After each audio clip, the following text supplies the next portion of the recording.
sasabihin, collateral damage lang. Ikaw, sobra na yung tangis, iyak mo.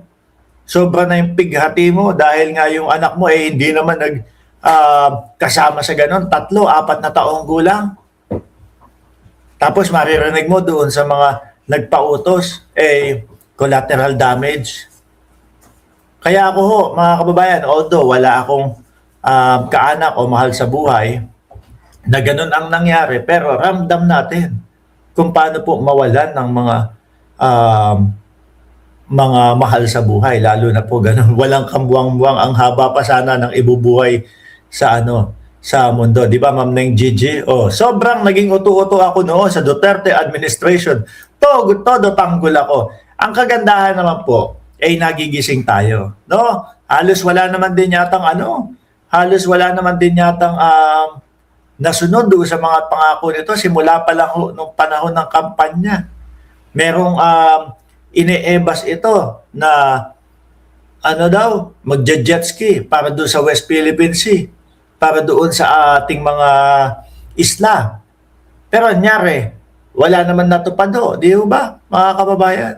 Oh. Yun, tayo, ulitin ko, no? Hindi tayo galit sa kanila. Gusto nating makarinig, malaman ang katotohanan. No? Hindi naman tayo kagaya ng mga DDS na wala naman dapat ikagalit kay Pangulong Bongbong Marcos pero nagagalit. Bakit? Kasi hindi nanalo o hindi umuubra yung estilo ng mga idol nilang mga politiko kagaya ng mga Duterte. Di po ba? Sabi ni Lucia Medina, buti ka pa, Digonggong, binibigyan ka pa ng due process at may pagkakataon na magsalita ho at may pagkakataon na ipaliwanag ang kanyang sarili. Totoo ho yan. O, di po ba? Yung ibang mga kababayan natin talagang nakakaawa po. Sabi ni Sir Jorge Edralin, kasi nangyayari yan doon sa mga lugar na alam nilang hindi makakalabas sa kanila yung nasa low level. At saka madaming nagtatanong, bakit daw puro piso-piso yung mga naaaresto samantalang yung mga malalaki ho, na Lord, yan, kagaya ng nila Michael Yang. Bakit daw yung mga yun, yun daw ang mga nakakalaya. At saka ito pa ho, mga bossing, idagdag ko na din po, mga kababayan, idagdag ko na din po ito, mga bossing, yung kay dating Senador Antonio Trillanes na sinasabi niya na 2 billion. Ito, Duterte account had 2.4 billion in transaction. Kung hindi ho ako nagkakamali, ito yung mga sinasabi ng dating senador na si Trillanes na tawag doon? Million pumapasok na mga pera. No? At hindi lang sa dating Pangulong Duterte. Sinasabi kay BP Sara, kay Baste at kay Pulong, merong mga nakukolekta. Merong yan yung mga sagutin. No?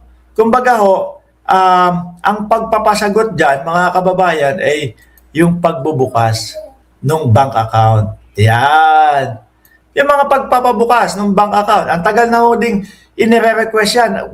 Ultimo ho, pati taong bayan, mamamayang Pilipino. No? Ako naman, sabi ko naman, dali-dali lang yan. Kung ikaw talaga walang tinatago at mismo si Sara Duterte naman, sinasabi niya, padami yung bank account na yan. Bakit hindi ipaliwanag? O sige, since kami namang mga Duterte, wala kaming itinatago, yung mga sinasabi ni Antonio Trillanes na mga bilyon-bilyon piso na pumapasok from the malalaking mga isda na nagpapasok ng ipinagbabawal na gamot sa atin. O pakita namin itong bank account namin. Di po ba? Pero tingin ko, malabo at hindi mangyayari na ipapakita ho nila yan, mga boss. Bakit? Yari. No? Kasi habang tumatagal, mga kababayan, na tayo ay nag-aabang at sila naman po ay puro tanggi lang, puro deny lang mga boss, Chipa mo, sir. Lalong lumalakas sa isip natin na baka naman talaga itong mga ito ay may itinatago at may transaksyon na pumapasok na bilyon-bilyon piso doon sa kanilang mga bank accounts talaga. O di po ba? Kasi ako, kung ako, kahit na, lalo siguro kung naging presidente ako, putik na yan, presidente, presidente ng mga bulol, Mark Ramos, di ba?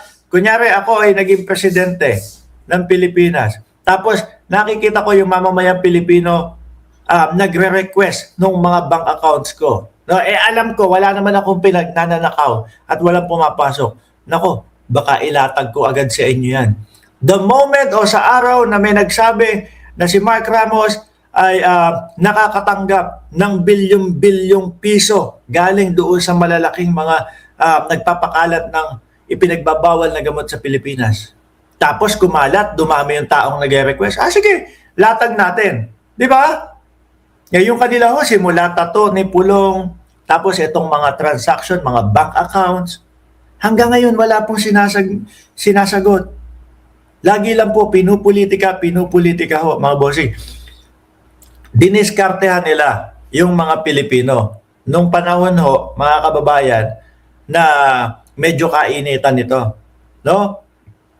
Pinakita nila yung bank account. Yung bank account. Pero, kung ano lang, yung existing na laman nun. Pero kapag yung sinabing bank statement ho, mga bossing, ano yan lahat ho ng transaction na nagawa mo Yung pagpasok ng pera at paglabas ng pera doon sa mismong bank account na yon.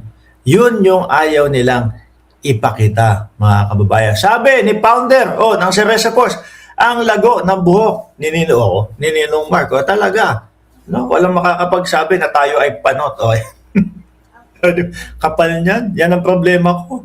No, kada 3 linggo yata nagpapagupit ako. Di po ba? Hanggang ngayon po, simula 2016 hanggang ngayon po, impeachment na kinakaharap. Ang tangi at lagi lang po nilang sinasabi, mga kababayan, ay pinupolitika kami. Ganun lang po ng ganun, mga boss chief sir. Paulit-ulit lang po, mga kababayan. No?